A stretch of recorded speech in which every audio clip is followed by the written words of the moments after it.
Life After Basketball with Terrell Brandon, and I just got asked, to tell a funny story. And when you play 12 years, 11, 12 years in the NBA, there's so many things that happen that it's kind of tough to narrow things down. But I think one of the things that I remember is I was in Cleveland, Ohio, and John Hot Rod Williams, rest in peace.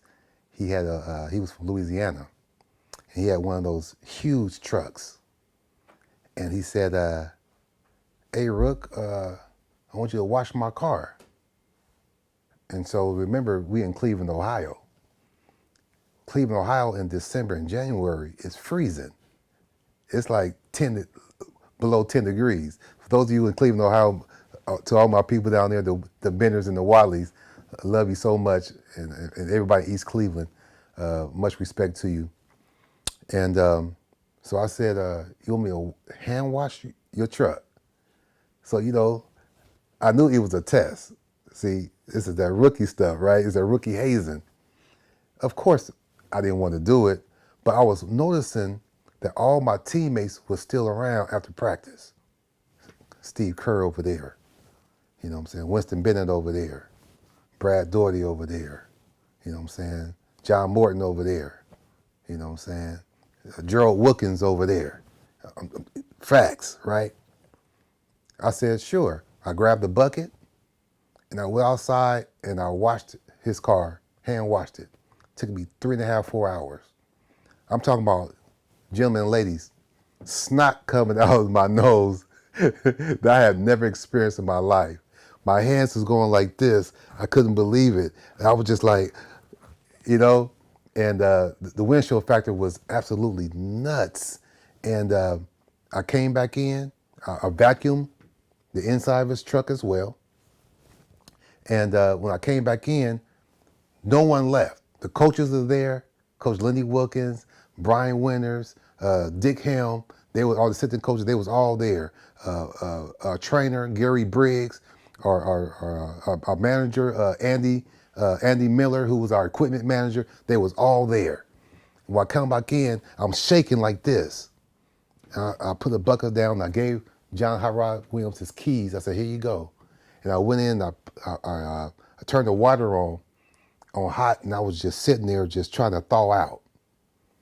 And when I came back, you can just see money exchange. They had betted on me to see if I really was going to do it.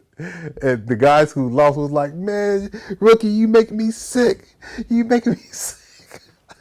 So, the rookie hazing, some people don't like to go through it. I understand it. You hard. But I always wanted to go through something. So when I got older, I wanted to have a story. And their hazing wasn't disrespectful. It was, not one vet ever went out of bounds and had me degrade myself. But they also was able to challenge me to see exactly what type of player and person that I am. And so I appreciate that hazing, and I hope y'all enjoy this story. Life After Basketball with Terrell Brandon. That's just one of my rookie plans, rookie stories back in the day in 1991. Take care of yourself. How many Hall of Famers have you played with? I played with 3 Hall of Famers. One Hall of Famer I knew that I was going to play with was Kevin Garnett, and he was my last Hall of Famer I played with.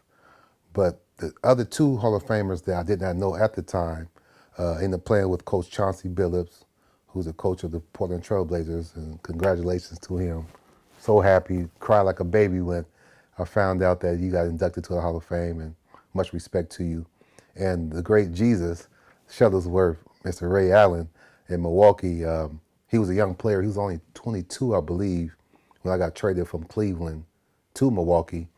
And when I saw the great Johnny Cochran come down the steps, I said, this young man is awful special. When you have Johnny Cochran come down, we didn't know what was going on at the time.